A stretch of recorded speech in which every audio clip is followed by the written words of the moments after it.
हिंदुस्तान का जो पूरब कोना जो है वो पूरी तरह से मैं कहूँगा कि पूरा एक्सटेंडेड है। पूरब एक्सटेंडेड होना, प्रलंबित यानी लंबा खिंचा हुआ होना, ये बहुत अच्छी बात है।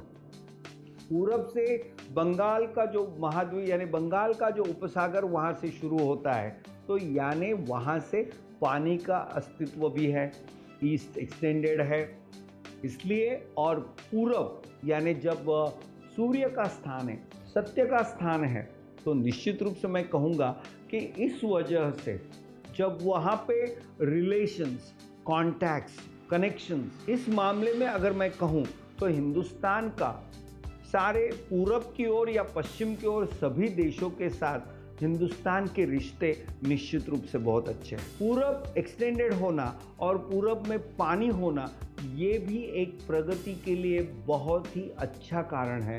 और इसी वजह से मैं कहूँगा कि हिंदुस्तान की प्रगति को या हिंदुस्तान की प्रगति में पूरब का एक्सटेंडेड होना और पानी का होना एक बहुत ही महत्वपूर्ण योगदान हमारे लिए माना जाता है। लेकिन दोस्तों, यहाँ से आगे जो मैं बात करने जा रहा हूँ, अब मैं हिंदुस्तान के अग्निकोण में यानी साउथ ईस्ट, और साउथ ईस्ट से मैं साउथ की तरफ जब चलता हूँ तो दोस्तों एक बात याद रखिए, यहाँ पे हिंदुस्तान जो है वो दोनों ओर से यानी पूरब से दक्षिण की ओर और पश्चिम से दक्षिण की ओर, दोनों ओर से हमारा देश जो है, नीचे जो प्लॉट है वो स्लैंटिंग होता है, ज़मीन कम कम होती जा रही है। जो चौकोन होना चाहिए वो चौकोन की जगह हमारी लैंड जो है वो स्लैंटिंग यानी कम होती जा रही है, शॉर्ट होती जा रही है। अब हम बंगाल के बाद में जैसे हम उड़ीसा में आते हैं, उड़ीसा के बाद में आंध्र का कुछ और तमिलनाडु का जो इलाका, हमारे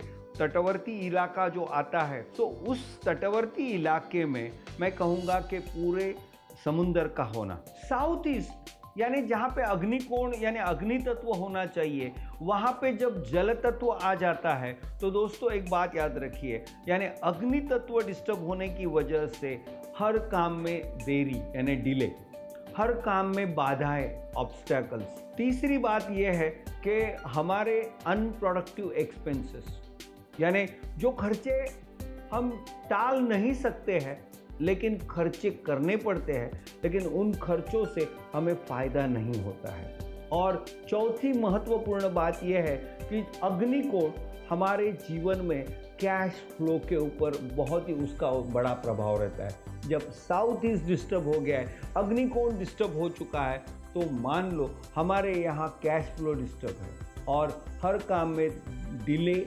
ऑब्स्टेकल्स, अनप्रोडक्टिव एक्सपेंसेस। इसका मतलब क्या आप जानते हो? देखिए, हिंदुस्तान में जब सरकार, हमारे एक प्रधानमंत्री ने कहा था कि जब सरकार दिल्ली से आपके लिए 100 रुपये भेजती है तो अंत के गांव में केवल 10 रुपये पहुंचते हैं। इसका मतलब 90 रुपये जो है वो बीच में कहीं पे गायब हो जाते हैं। वो कहाँ गायब होते हैं, इसके बारे में मैं इतना ही एक ही शब्द इस्तेमाल करूँगा जिसका नाम है भ्रष्टाचार, डिले, ऑब्स्टेकल्स, अनप्रोडक्टिव एक्सपेंसेस। वो यहाँ पे ये सब पनपता है। और अग्निकोण डिस्टर्ब होने की वजह से हिंदुस्तान के पास अच्छी आर्थिक यानी इनफ्लो होने के बावजूद भी कि भ्रष्टाचार हमारी प्रगति को रोक रहा है।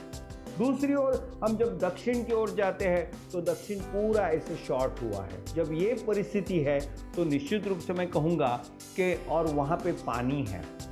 दक्षिण में जब पानी होता है तो निश्चित रूप से देश की अर्थव्यवस्था को बहुत ही बड़ा उसमें ठेस पहुँचती है। और यही दक्षिण जब हमारे अंदर एक शांति और आत्मविश्वास को निर्माण करती है, लेकिन जब दक्षिण कम हो गया है और दक्षिण में पानी आ गया है तो इस देश के अंदर शांति और आत्मविश्वास की कमी बहुत बार हमें महसूस हुई। दोस्तों, इस देश पर अगर आप देखोगे तो कई बार मुगलों के आक्रमण हुए। सैकड़ों साल तक मुगलों ने इस देश पर राज किया। उसके बाद में हमारे ऊपर अंग्रेज़ आए, पुर्तगीज़ आए, फ्रेंच आए, डच लोग आए और इन्होंने भी हमारे ऊपर आक्रमण और उसके बाद में इस देश पर राज किया। और ऐसी परिस्थिति में जब देश के ऊपर बाहरी शक्ति का जब सत्ता होती है तो निश्चित रूप से उस देश के अंदर शांति का भंग होना या आत्मविश्वास की कमी होना ये ज़रूर हो जाता है, क्योंकि बाहर के लोग यहाँ के लोगों का खच्चीकरण करना यानी इनकी शक्ति का पतन करना, कम करना और उनके ऊपर राज करना, इसी आधार पर काम करते हैं और वही हिंदुस्तान के ऊपर काफ़ी होता रहा। सिर्फ शिमारू एस्ट्रो पर अब वेब, मोबाइल और टीवी पर उपलब्ध।